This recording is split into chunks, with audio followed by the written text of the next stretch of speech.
Ministro vota pela inelegibilidade de Jair Bolsonaro por 8 anos. O que a gente acha? Primeiro, a democracia e a nossa Constituição, e eu já acho que não tem utilidade nenhuma esse Tribunal Superior Eleitoral, ainda mais com poderes de gestar, porque é o que aconteceu na última eleição e que a gente tem visto acontecer, como aconteceu com o Deltan Dallagnol. Quer dizer, é um tribunal que tem sido usado para tirar adversários do quadro político como regra agora. Então, e o último adversário que estão tirado do tabuleiro era o presidente Jair Messias Bolsonaro, que continua sendo um monstro de popularidade no nosso país, haja vista a campanha que fizeram agora contra o ativismo judicial financeiro que vinha em cima do presidente. Então, imaginem que não temos essa tal democracia e esse Tribunal Superior Eleitoral é um tribunal de cartas marcadas. É um tribunal que existe agora, nesse momento, para perseguir pessoas. Então, como eu disse, talvez derrubem ainda muitos do tabuleiro. Alguns se protegendo como podem e outros vão ser derrubados do tabuleiro de qualquer maneira, porque faz parte da implantação desse sistema praticamente ditatorial vindo do judiciário, né, como aconteceu na Venezuela. É realmente muito triste que isso tenha acontecido. Eu, particularmente, acho que o presidente Bolsonaro é mais perigoso e inelegível para esse esquema do que elegível, porque eu acredito que ele agora vai fazer um trabalho de liderança grande aí dessa oposição, que quando voltar, que eles chamam de extrema-direita e eu chamo de centro-conservador, quando voltar a isso, vocês vão ver o tamanho dessa onda que vai chegar no Brasil. Agora a gente está vendo a rebarba de todo esse esforço que foi feito aí no sentido de derrubar o presidente. Já sabemos que, inclusive, com participação internacional, o que significa que ele não estava errado quando reuniu os embaixadores, porque ele já sabia que a trama era internacional, e o Financial Times deixou isso bem claro no editorial da semana passada, dizendo que a CIA, sim, participou ativamente do plano de eleger o Lula e derrubar o presidente Bolsonaro. Então, ele não estava errado de juntar aqueles embaixadores, não. Ele estava dentro das funções dele como presidente da República e eles inventam crimes que não existem para derrubar as pessoas, como fizeram com o Deltan Dallagnol. E realmente são 300 páginas. Todos os golpes de Estado no mundo foram dados com pareceres de juristas renomados. Todos eles, inclusive o AI-5. Moreira, olha, a justiça extingue a ação de Bolsonaro contra Lula. Outro absurdo, matéria aqui do Brado Jornal. A 4ª Vara Civil de Brasília extinguiu uma ação por danos morais apresentada por Bolsonaro contra Lula. E a justiça morreu, né? Morreu, assim. A gente pode ver que realmente isso que a Vanessa falou é verdade, não tem mais isenção. E como teria isenção? Eu tenho falado que a nossa Constituição ela é de uma forma disfuncional, né? Eles tomaram conta do poder de tal maneira que um partido tem, dos 11 ministros do Supremo, 9. Isso não pode fazer sentido. Então, faz sentido que nós temos uma mesma linha de pensamento, isso foi para as outras instâncias, e estamos vendo todo tipo de absurdo, todo tipo de injustiça acontecendo. E eu acho que isso é o que está mais deixando, e talvez seja o que faça o brasileiro mudar de ideia. Nós vivemos no início...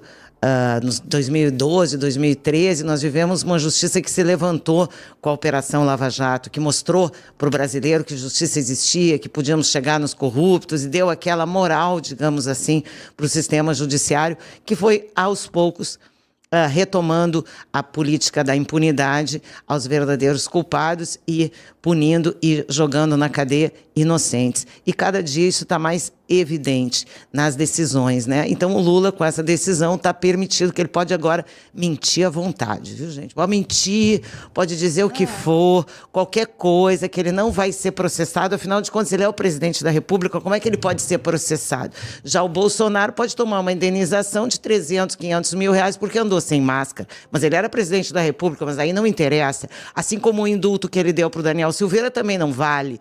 Então aí só vale por um lado. Então, se você ainda acha que vive numa democracia neste país, você está errado. Pegue o jornal que você lê e jogue no lixo. Porque há muito tempo a gente está fora do que seria uma democracia. E a pior ditadura é aquela que vem travestida de Estado democrático de direito.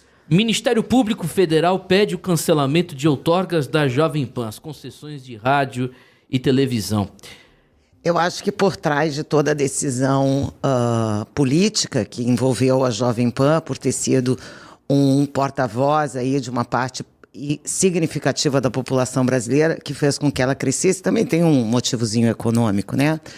A audiência de maio das televisões fechadas de notícias, entre 12 horas, meio-dia, e 20 horas, a Jovem Pan é a líder com 0,46% da audiência, seguida da Globo News com 0,43%, da CN com 0,16% e da Band News com 0,15%. Então, eu não vejo forma melhor de acabar com a concorrência do que fechando o concorrente. Então, fechar o concorrente, eu acho que faz parte de um plano aí maior que envolveu o segundo colocado, que é a Globo News. Mas só especulações à parte de que ninguém gosta de concorrência, e essa concorrência, para buscar esse mesmo público da Jovem Pan, significaria para todas essas outras emissoras mudar de linha editorial, e isso seria impossível, porque eles fazem parte de um consórcio que sistematicamente publica a mesma narrativa, com as mesmas palavras. Então, como o objetivo das outras redes de televisão é manipular qualquer rede que pense diferente, que vá atrás de um público que pensa por sua própria cabeça e não pelas narrativas, acaba sendo um inimigo a ser abatido. Então, a Jovem Pan, nesse grande tabuleiro rumo à ditadura, é outra peça que precisa ser derrubada. Porque se eu derrubo ela, eu derrubo também toda a força econômica e de difusão que ela tem. Apesar de ser uma rádio, de não ter tradição e nada disso, ela já foi, em maio, a líder de audiência no segmento, que é esse mesmo segmento que está aqui abrado, que é o segmento de news, né, de notícias, de jornais. Então, entre meio-dia e 8 horas da noite, a Jovem Pan é a líder, e esse deve ser um dos grandes motivos pelo qual o Ministério Público, devidamente aparelhado, pede que ela seja derrubada, por representar a voz diferente. E essa voz diferente, nas ditaduras, não existe. Então, achar que estamos numa democracia, você está dormindo. Estamos indo rumo a uma ditadura. Eu vou lembrar, o Chávez entrou na Venezuela em 1999. Em 2006, ele derrubou a maior rede de televisão da Venezuela. Hoje, não existe nenhuma rede de televisão na Venezuela que não seja do governo. E eu vou lembrar também que o PT recentemente pediu uma concessão para a televisão aberta para difundir as suas ideias. Imagina que ideias são essas. Imaginem vocês aí. Ô Tati, bom dia para você. Eu perguntar para você, por que todo globalista, corta pra Tati, ele se infiltra em responder todas as questões do mundo, se eles não conseguem resolver a sua própria casa? Veja agora mesmo Alberto Fernandes, que é um ditador também, essa socialista república que tem aí na Argentina, veio no Brasil tomar dinheiro emprestado para construir gasoduto. Me explique, como será o fim da nossa economia ainda nesse mês de junho? Não estou nem pedindo para ser analisado daqui 4 anos, depois do empréstimo desse. Qual o nome dele? Qual será a nossa projeção econômica? Bom dia, Ave Império. Bom dia, Timóteo. Valderlan. Da onde ele é o Valderlan? Valderlan, diga aí o seu bairro, cidade. Qual é a cidade? Da onde ele? Ele é daqui da Bahia, ele já participou eu das sei, vezes, só mas que eu ele tem que esqueci. falar o nome sempre. Diga aí, Tati, responda o ouvinte, por favor. Bom, projeções econômicas. Vamos começar pelas projeções econômicas. Os 2 primeiros trimestres do Brasil não foram muito ruins, vocês sabem, por causa do impulsionamento ainda que vinha da gestão econômica passada, principalmente por causa do agro, que fez com que a nossa balança comercial tivesse superávit, apesar do governo estar dando prejuízo. Então, como o governo vem dando sucessivos prejuízos, déficits, o mercado financeiro está prevendo os próximos 2 trimestres, ou o próximo semestre, como uma estagnação econômica. Então, nós vamos parar de crescer nesses próximos 2 trimestres, e a projeção aí para o dólar, eu li ontem, é de que ele vai cair 9%, vai subir 9%. Quer dizer, a nossa moeda vai estar desvalorizada em 9% até o final do ano. Essa é a previsão econômica nesse momento, e eu vou só lembrar que essa previsão ainda não é catastrófica, porque nós ainda temos o Roberto Campos Neto na presidência do Banco Central, que é o que tem segurado aí a nossa economia. A gente teve até uma inflação quase zero esse mês de junho, Então, a gente sente que esses resquícios aí da política econômica do Paulo Guedes estão funcionando ainda, nos protegendo desse desgoverno que só gasta e gasta mal, e gasta em hotéis e faz tudo isso.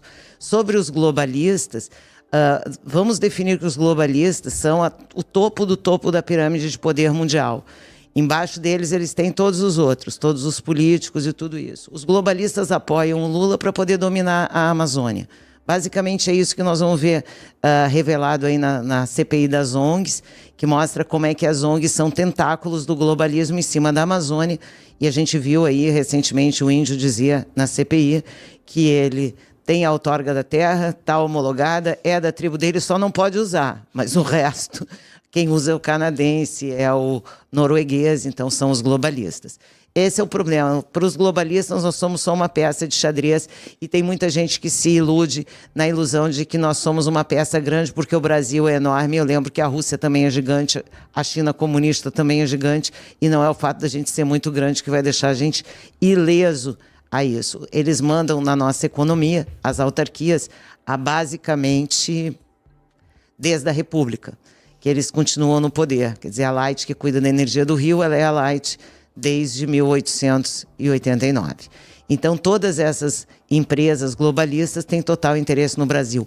Quanto mais socialista e mais pobre o povo, mais fácil eu tenho de controlar. Essa é a ideia. E é por isso que os globalistas apoiaram o Lula. E apoiaram o Lula numa condição que agora a gente sabe, inclusive com apoio, né, de países supostamente democráticos como os Estados Unidos, para ver a força desses globalistas sobre essas grandes economias globais.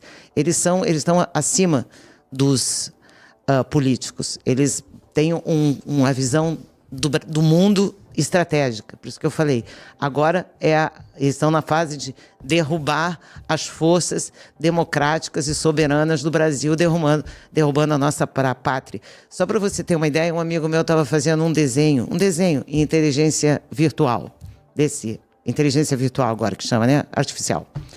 Aí ele pediu um cavaleiro em cima de uma bandeira, e como ele estava no Brasil, apareceu o cavaleiro com uma bandeira do Brasil. E aonde era verde, estava vermelho. Só para vocês verem aonde vai a manipulação.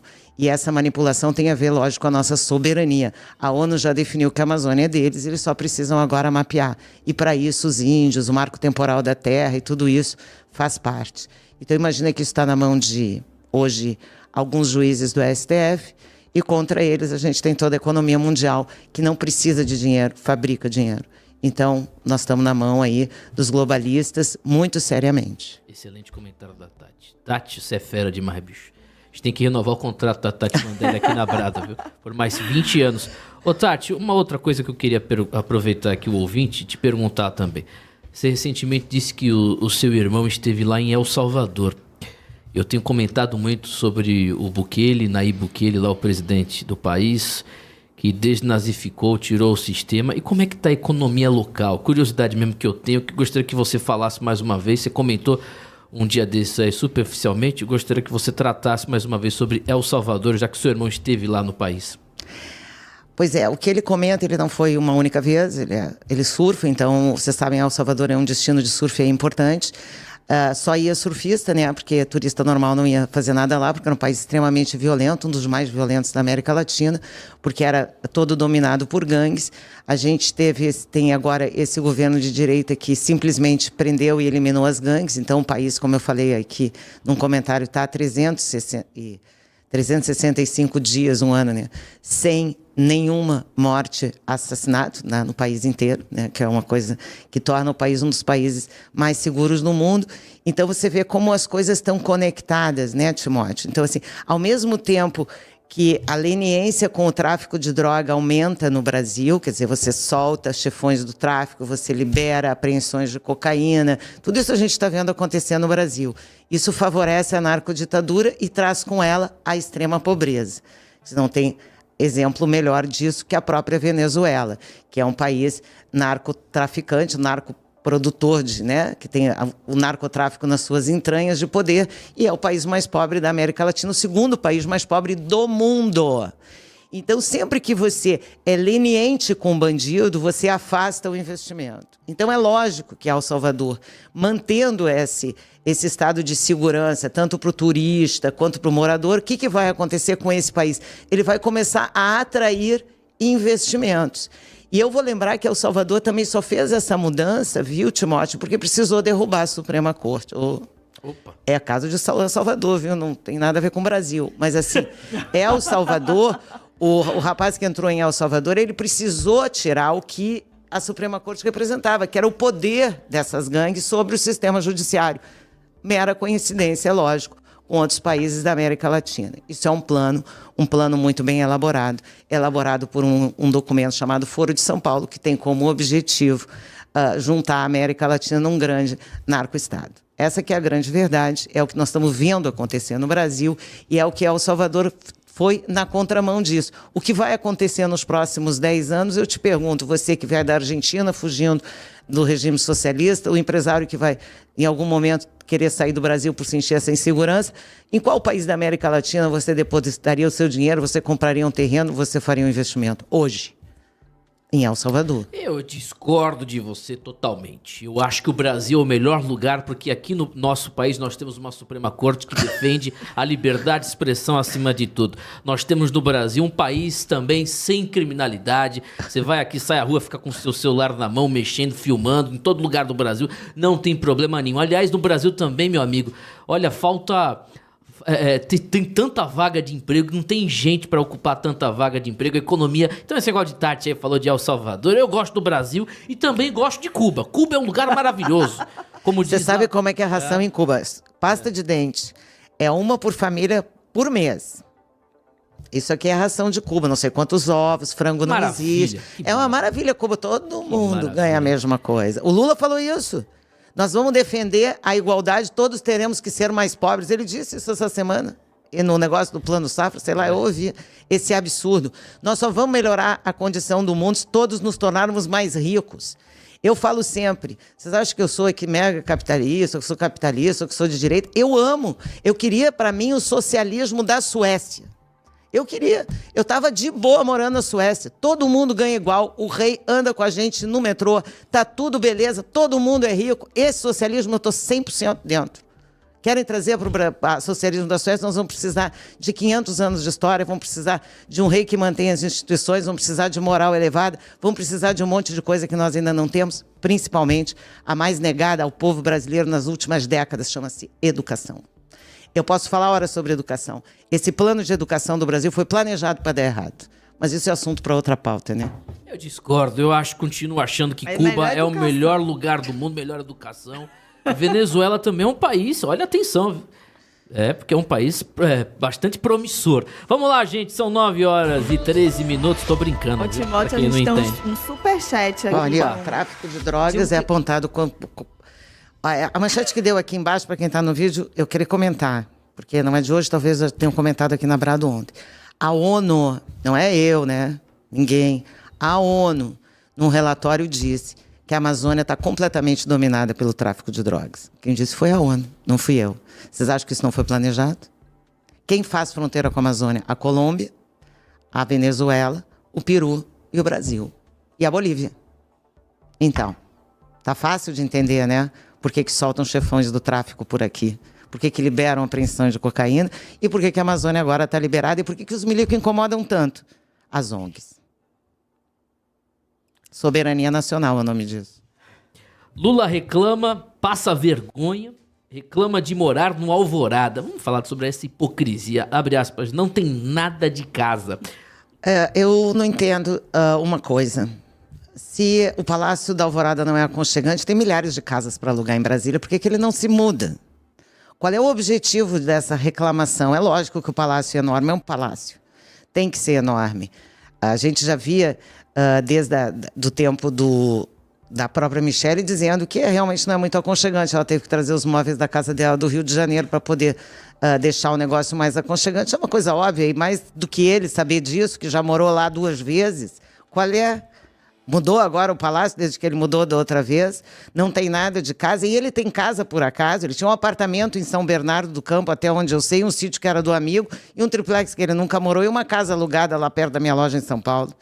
Que casa? A última casa que ele teve, o Timóteo está certo, foi a Cela, em Curitiba.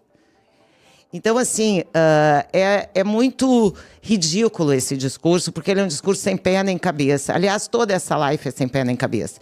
Tentando imitar o presidente Bolsonaro, consegue 5, 6 mil pessoas para ser o quê? Entrevistado pelo Marcos Uchoa. Até onde eu me lembrava, as lives do presidente eram para prestar contas do que estava sendo feito pelo governo, coisa que ele talvez nem saiba.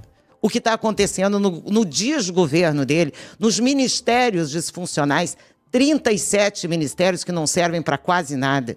Então, ele nem sabe o que está acontecendo nos ministérios, não tem nada para anunciar. Programa nem eu tenho que falar de passarinho, de alvorada, de janja. Pelo amor de Deus. E sobre os gastos dele, eu só queria dizer que isso está pegando mal demais no mundo, viu? Ele já está virando chacota internacional. Aí ele vai vir para o país, quanto que nós vamos roubar dele? Ele vai ficar no melhor hotel, vai gastar não sei quanto, vai trazer não sei quantas pessoas. Tudo isso está pegando muito mal para um país pobre, para um país como o Brasil, que é um país em desenvolvimento. Nós temos um presidente extremamente humilde nas suas viagens, ficava em embaixadas, ficava em zonas do exército, ficava em hotéis econômicos, enfim, e agora nós temos esse esbanjamento total aí do nosso dinheiro público com viagens como se ele fosse o quê? Um rei, né? Então essa coisa dele se achar o rei acima de tudo, tá pegando mal demais, ele está sendo comentado como já o louco. Uma capa de uma revista francesa disse: Lula, la deception. A decepção. Lula, a decepção. Esse é o governo Lula visto pelos globalistas, pela Europa e tudo isso. Quer dizer, é um páreo internacional. Nós não vamos demorar muito para ver o nosso país perder crédito internacional por causa desses abusos aí do seu Luiz Inácio Lula da Silva. Tá achando o Palácio Grande, meu amor? Se muda. Agenda lacradora faz a Disney ter prejuízo de quase $1 bilhão. A bomba aí, meu querido. Porque houve um contraponto a essa questão, né? A gente está vendo os consumidores irem contra essas empresas que apostam nessa agenda woke. A gente teve recentemente o caso que o Ivan comentou da Bud, a gente teve o caso da Target, que ele não chegou a comentar, que a Target é uma grande rede de supermercados americanos que fez uma campanha forte aí no início do mês do orgulho no LGBT e teve um cancelamento enorme dos consumidores. A gente tem a Disney, que vem num cancelamento crescente, quer dizer, das últimas 9 produções da Disney, todas tomaram prejuízo. E a gente teve aí a North Face e outras empresas. Essas empresas aí todas pertencem, na sua maioria, aos globalistas. Então a gente se pergunta por que uma pessoa que é dona de uma empresa faz uma agenda prejudicial a essa empresa? A qual interesse exatamente ela está atendendo? Eu antes tinha uma ideia de que ela queria quebrar o pequeno acionista, mas eu acho que isso também é uma visão pequena minha. Esse contraponto que veio até num comentarista importante nos Estados Unidos diz o seguinte, que quando elas forçam o consumidor por causa dessa repulsa contra essas marcas, que são marcas que no coração dos americanos representam a América, eles, na verdade, também estão, ao destruir essas marcas, destruindo o sonho americano. E eu acho que esse, talvez, é o contraponto da guerra cultural que a gente precisa entender. Por que eles estão forçando os americanos a odiarem as marcas que eram consideradas pelos americanos um valor para a sua economia, um orgulho, né? Como a Disney, né? O Target, a Budweiser e muitas outras. Então, assim, o que está por trás disso, na verdade, é a destruição da identidade americana. Perfeito. E eu acho que essa é um contraponto aí importante do porquê que essas empresas estão apostando nisso, né, o tempo todo. E aqui no Brasil, em proporções menores, a gente vê outras grandes marcas fazendo a mesma coisa. Vamos lá, né? O que estão querendo por trás disso é destruir os valores. E a Disney, mais que todas, representa os valores da família americana. Bom dia, bradistas. Referente a esse comentário dos globalistas, né, que foi feito, eu tenho uma tese minha aqui, que eu acho que o pessoal também vai compartilhar, que nós temos duas forças principais, que são os globalistas ocidentais e a nova que a gente poderia definir como Rússia e China. Gostaria de saber qual a opinião de vocês a respeito de qual dessas é pior ficar na mão, da ditadura chinesa e russa ou dos globalistas? Porque nós, pela nossa força, a gente vai ser dominado por um deles, e por qual período vocês acham que a gente vai ficar na mão deles? Um abraço a todos. Essa ideia dos globalistas é a ideia de um governo mundial, né? Um governo global, né? Um governo que mande no mundo todo. Então é evidente que vai precisar conversar com os comunistas, não tem outro jeito de fazer um governo global. Do ponto de vista do indivíduo, os países dominados pelos globalistas, né? Os países mais educados do Ocidente e do Oriente, eles têm uma qualidade de vida para o ser humano melhor do que as pessoas que moram na Rússia ou na China, ou na Venezuela, ou em Cuba, ou. Então, se eu tivesse que escolher, se tivesse a escolha possível, não há, porque o nome globalismo já quer dizer, né, que vamos ter um governo global, então vamos unir essas duas forças. O que existe agora é o contramovimento. É um movimento dentro do Ocidente contra esse governo global. E esse movimento é um movimento de fortalecimento das nações, que é o oposto do que querem os globalistas. Os globalistas querem que todos pensem a mesma coisa. As pessoas que querem defender os seus pensamentos querem que cada país pense separadamente. E a gente vê isso se levantando no mercado comum europeu, lá na União Europeia. A gente vê esse movimento nos Estados Unidos, a gente está vendo esse movimento ganhar força na Itália, em outros países, e esses globalistas caírem, né, nessas ideias. Então a gente tem que propor o contramovimento. Como esse contramovimento, o nacionalismo, a língua, são movimentos mais naturais, né? Porque é mais natural você entender a cultura do seu povo do que de outro povo. Eu acho que esse plano globalista, ele é arrojado demais e por isso ele vai sucumbir. É a minha visão. Porque ele vai contra o que o ser humano tem, né? Você nasce, é o meu país, é a minha cidade, é a minha rua, a sensação de pertencimento é do humano, né? É do homem. Você tá querendo dizer que o homem não vai ser isso, o homem vai ser uma máquina. Eu acho isso uma pretensão desses globalistas, e é justamente na pretensão que o diabo tomba. Deixa eu ler a matéria aqui. Lula afirma que seus desejos para o Brasil seguem o que está na Constituição e na Bíblia. Lula diz que seus desejos para este terceiro governo seguem o que está na Constituição e na Bíblia. Em transmissão nas redes, ontem, ele ainda chamou o Papa, com quem se encontrou na semana passada, de o grande líder que nós temos hoje. Viu aí, Vanessa? E engraçado, sabe o que, Timóteo? É o Lula falar de duas coisas que ele praticamente não conhece. Uma é a Constituição brasileira. Eu vou lembrar que ele foi deputado constituinte da Constituição de 1988, a qual o PT não assinou. Em 1988, na Constituição brasileira, o Partido dos Trabalhadores, então liderado por o senhor Luiz Inácio Lula da Silva, não assinou a Constituição brasileira. Só para começar essa conversa. E a outra coisa que ele conhece muito pouco é a própria Bíblia, porque todo mundo sabe que ele nunca foi dado a grandes leituras, e a Bíblia é uma leitura bastante complexa. Não seria para uma pessoa com a capacidade intelectual dele. Então, assim, são duas coisas que ele desconhece, né, completamente. Essa ideia de que o socialismo está na Bíblia, e eu tive a oportunidade agora, quando eu estive nos Estados Unidos, de ouvir o Jordan Peterson, que é um grande pensador canadense, e ele disse que tinha armado uma briga com o Papa Francisco, porque o Papa Francisco tinha feito um tweet dizendo que precisaríamos alcançar a justiça social, entre aspas. E aí ele disse que essa justiça social, ela não existe. O que existe são indivíduos que têm as suas questões para combater ao longo da vida. E ele usou um exemplo bíblico, que é a história de Caim e Abel, que é a história de dois irmãos, um que trabalhava e era próspero, e um que gostava de não trabalhar e ficava com raiva do outro que era próspero. Até que o que era próspero foi assassinado pelo que não gostava de trabalhar, e essa é a raiz do socialismo, achando que o que o outro trabalhou, você tem mérito de receber de volta. E essa é a lógica do socialismo. Quer dizer, a lógica do eu vou tirar de quem tem e vou dar para quem não tem. E se hoje o mundo fizesse o sonho globalista e todo mundo tivesse a mesma renda, no minuto 0, no minuto 2, alguém ia ter mais que o outro. Porque os talentos são individuais. E tentar achar que todas as pessoas são iguais é uma idiotice. Porque se assim fosse, cada um não teria um DNA completamente diferente.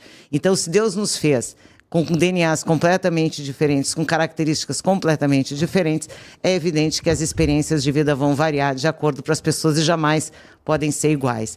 Os países mais justos, ou seja, os que melhor as pessoas vivem, né? Vamos definir que é qualidade de vida, qualidade de tempo livre, qualidade de moradia, qualidade de educação, qualidade de saúde, eu acabei de citar, são os países nórdicos, são os que têm os melhores índices de desenvolvimento humano. E esses países, todas as pessoas são ricas. As pessoas não são todas pobres. Então, assim, não existe isso. Existe um país produzir riqueza e, aos poucos, todas as pessoas irem prosperando, e aí você vai ter um país mais igualitário. Distribuir o dinheiro é igual a quem produz entregar para o governo, que uma parte dele fica com ele mesmo e a outra distribui em forma de esmola para o resto do povo. E assim a gente vê a prosperidade de Cuba, a prosperidade da Venezuela. Só para lembrar de Cuba, Cuba tinha um produto interno bruto maior na década de 50 que tem hoje. A ilha é do mesmo tamanho, só para ficar claro. Mais uma do Lula aqui. Lula diz que o problema do povo venezuelano é da Venezuela. A declaração foi dada durante o lançamento do Plano Safra.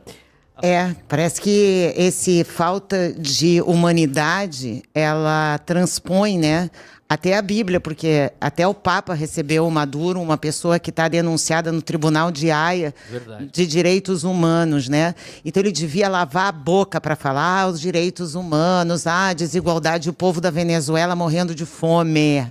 Fome, já não tem mais cachorro na Venezuela. Então, assim, tanto é verdade, não sou eu, Tatiana, que está falando. Quem está falando é a ONU, que denunciou a Venezuela ao Tribunal de Haia de Recursos Humanos. A Venezuela que produziu a maior pobreza recente na história da humanidade. Então, essas pessoas, esses venezuelanos, são 30 milhões de pessoas que foram jogadas na extrema pobreza. Por essas, o Lula não tem nenhuma empatia. Mostrou que ele não é afim de igualdades entre seres humanos. Esse papo furado todo sobre a Bíblia é mentira. Porque na Venezuela são pessoas que estão sofrendo. Pessoas como eu, como você, que não tem oportunidade, que não tem emprego. Mulher grávida que vai para o hospital e não consegue ter o filho, morre. Milhares de histórias eu escuto nas minhas viagens de venezuelanos exilados. Então, essa falta de empatia com o ser humano é típica desse cara. Essa pessoa não tem o menor respeito pelo ser humano. Ele tira dinheiro de onde for, não interessa se tem gente morrendo no hospital, se tem gente passando fome. Isso só interessa para ele na hora do discurso, porque na hora da prática ele não está nem aí para as pessoas. E as pessoas são pessoas em qualquer lugar do mundo, e nós temos que nos indignar com a injustiça em qualquer lugar. Nós temos que nos indignar com a falta de direitos humanos em todo lugar. Mas o que dizer, né, de um governo que faz o que faz, que está arbitrariamente prendendo pessoas inocentes? Aí a gente tem visto aí nas CPIs da vida aí o quanto que esse governo é hipócrita, tanto no MST, como nas ONGs da Amazônia, como nesses ataques aí do 8 de janeiro. A gente só vê isso, só vê mentira, só vê desumanidade. Então o problema da Venezuela é da Venezuela, e como a Venezuela gera um problema enorme, nós como brasileiros, eu, por exemplo, não vendo para a Venezuela. Não quero fazer negócio com um país que acaba com o seu próprio povo. Então é um absurdo. E só voltando aí nos absurdos, né, eu recebi um convite da Apex para uma feira em Cuba. Vou vender móvel para quem, hein? Para quem que vocês acham que eu vou vender móvel em Cuba? Pelo amor de Deus, né? Começou o governo do ridículo. Que negócio que ele pretende fazer com a Venezuela? Se ele fazia negócio de 4 bilhões de dólares por ano com a Venezuela, é muito antes da Venezuela ser um país quebrado, que não tem mais nada para vender para ninguém a não ser petróleo, que já está todo comprometido com os russos. Qual é, Lula? Que mentira é essa? O que produz a Venezuela? O que produz Cuba? Nada. Nada. Essa que é a verdade. Deixa de enrolar a população.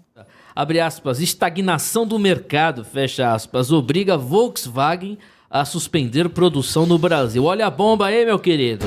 Pois é, ele veio declarando na semana passada que ia fazer um programa de carros populares e aí viu que era inviável, porque... eu não vou dizer, eu ia falar uma besteira, que a boca fala e o negócio paga, mas assim, falou ao Léo, né? Falou sem nenhum tipo de sinergia com o setor já vem em queda desde o início do ano. As pessoas estão com medo de ficar desempregadas. A gente vê uma crise grande no comércio, grandes varejistas de comércio em crise grande.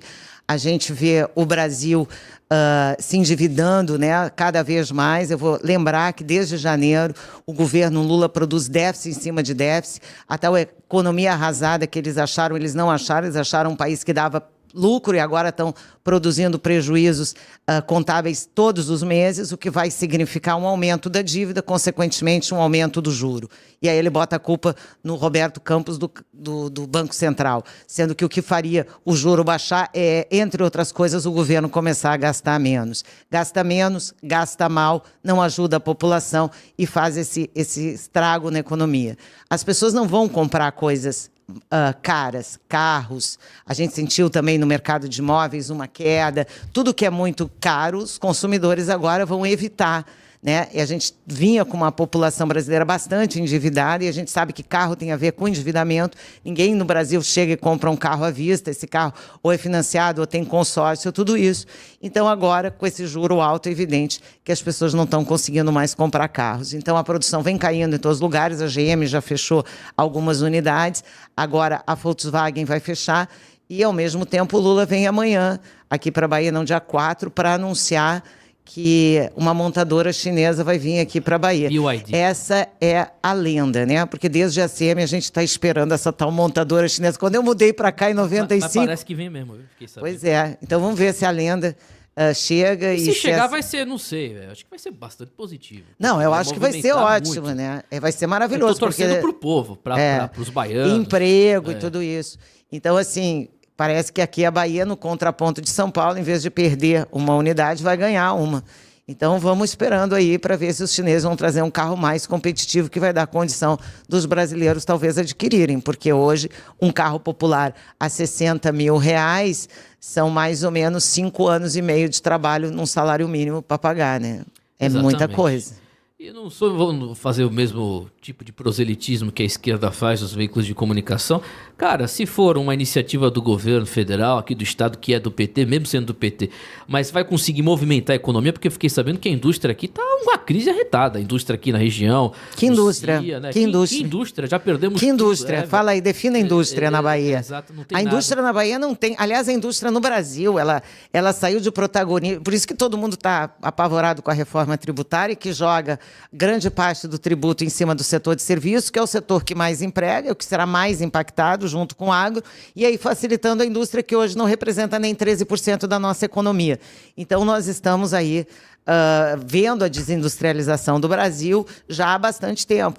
E agora, aqui na Bahia, nos últimos anos, com incentivo zero, não teve nada grande que veio industrial para a Bahia, nem pequeno, nem nada. Vamos ver se agora essa tal montadora chinesa vem. Eu só estou rindo, Timóteo, quando eu me mudei para cá em 1995, era a manchete da semana, dizia assim, montadora chinesa abre fábrica na Bahia. Faz tempo, hein? Faz tempo, né? Essa promessa antiga. Mas assim, eu espero, né, do fundo do meu coração, que isso aconteça, porque a indústria de autopeças é uma indústria que movimenta bem. A gente trouxe aí umas fábricas de pneus, a gente tem a Continental enorme, tem outras fábricas, então assim, eu espero que ela realmente venha e que realmente empregue pessoas da Bahia. E assim, uma coisa que eu não sei, eu queria até perguntar para a Tati, essa questão, Tati, assim, de investir em indústrias, você acha que é meramente político ou, de fato, movimenta a economia? O que a gente sabe, assim, o que movimenta a economia é renda das pessoas, né? As pessoas têm renda, elas gastam, compram produtos, etc. A indústria é o emprego mais caro que existe para você gerar. Então, o que eu estou querendo dizer com isso? Para você botar um operador de máquina, você precisa ter a máquina. E essa máquina, no caso das autopeças, custam verdadeiras fortunas. Então, a gente diz que é um custo por operário alto de investimento, né? Diferente, por exemplo, do setor de turismo, que tem um custo baixo para empregar muita gente. Sim. Então, assim, quando você quer desenvolver um país, desenvolver a indústria é importante, lógico. A indústria de transformação, ela já diz o nome, transformação. Ela transforma alguma coisa em outra coisa que tem valor agregado e que é vendido. Eu falo sempre isso. Só que a indústria, ela de todos os lugares que o governo pode investir, é o que mais lentamente vai recuperar essa questão do emprego, né? Ainda mais uma indústria de um bem como um automóvel, que é um bem caro, como eu falei, precisa de vários salários mínimos para comprar um carro. Então, assim, movimenta a economia, lógico. Tudo que movimenta emprego, movimenta a economia. Eu só não sei quanto que o governo pretende investir a nível de renúncia fiscal numa indústria dessa chinesa, se não seria mais lógico ele investir essa mesma renúncia fiscal em empresas menores, que empregam mais pessoas, por exemplo.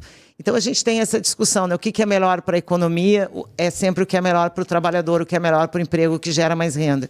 E a gente tem visto o turismo, por exemplo, aqui na Bahia, abandonado, né? Total. Então, assim, e isso é um abandono que pode ser fatal, porque praia bonita, eu digo sempre, tem em todos os lugares do mundo, serra bonita, caverna, o que quer que a Bahia tenha.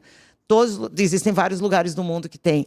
E os turistas vão atrás de segurança e infraestrutura política. Duas coisas que a Bahia hoje não tem. Então, a gente precisa olhar para essa questão muito maior, né, do que tudo isso. E assim eu espero. A saída da Ford, ela teve um impacto, principalmente ali na região de Camaçari. Eu espero que agora, com essa fábrica chinesa, a gente tenha, de novo, profissionais que venham de outros lugares para morar aqui. Eu vi esse movimento quando a Ford estava aqui. Aí eu morava ali em Vilas, vários dos meus vizinhos, colegas das crianças, eram pessoas que trabalhavam ali na Ford. Quer dizer, a Bahia trouxe realmente esses profissionais mais qualificados, tanto que a Ford continua com o setor de engenharia aqui funcionando. Então, é sempre bom a indústria. Lógico, a gente tem que desenvolver a indústria, mas aqui na Bahia, talvez a indústria mais importante a ser desenvolvida, e aqui não é desenvolvida, é a agroindústria, né? Porque você pensa assim, vamos pensar de indústria e desenvolvimento, tá, Vanessa? Assim, máquinas caras como as de automóveis são as máquinas, por exemplo, de tecelagem. A gente produz uma parte grande do algodão do Brasil, não processa um único algodão em fio. Ele precisa virar fio para depois virar roupa, para depois virar tecido, para depois virar roupa. Essas três coisas, o que mais emprega? O agro emprega um tanto, a indústria do fio vai empregar outro tanto, a indústria do tecido vai empregar outro tanto, mas a indústria da confecção vai empregar 10 vezes mais, porque vai ter muito mais trabalho para mais gente, fazer calça, fazer blusa. Então, eu não vejo muito nesses investimentos da Bahia, e aí é uma crítica mesmo, uma visão de longo prazo mais estendida, porque eu enxergo que hoje, por exemplo, o Oeste não produz óleo de soja, por quê? Porque não tem energia. Não produz fio porque não tem energia, não produz tecido porque não produz energia. Quer dizer, a gente tem o algodão e manda para fora para gerar emprego em outro lugar.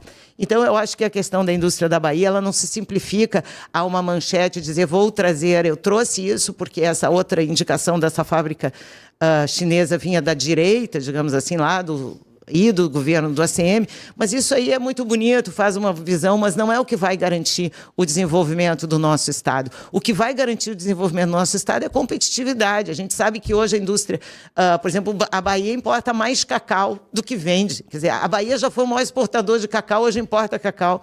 Quer dizer, nós estamos vendo assim, absurdos econômicos acontecerem por absoluta falta de planejamento estratégico. Então, essa fábrica sozinha resolve o problema? Lógico que não. Essa fábrica vai ser bom para a Bahia? Lógico que sim. Bom dia, Bradista. Sou Lorena, diretamente de Salvador, aqui com a minha mãe Ilma, ligado na Brado Rádio. Um beijão para todos. Tati Mandelli, parabéns, como sempre, cirúrgica nos comentários e na visão.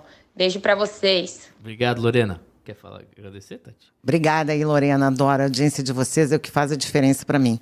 Aliás, vou dar o meu Instagram, Tati Mandelli, _10, para você me seguir aí e ter todos os cortes desses comentários que a gente bota na rede ao longo da semana. Show de bola, bora lá. Tati Mandelli, queria agradecer você. Até a próxima aqui na Brado.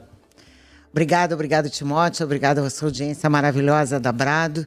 Muito bom estar aqui. Vocês sabem, eu adoro estar aqui na Brado. Que bom que vocês estão gostando dos meus comentários. Estarei sempre aqui.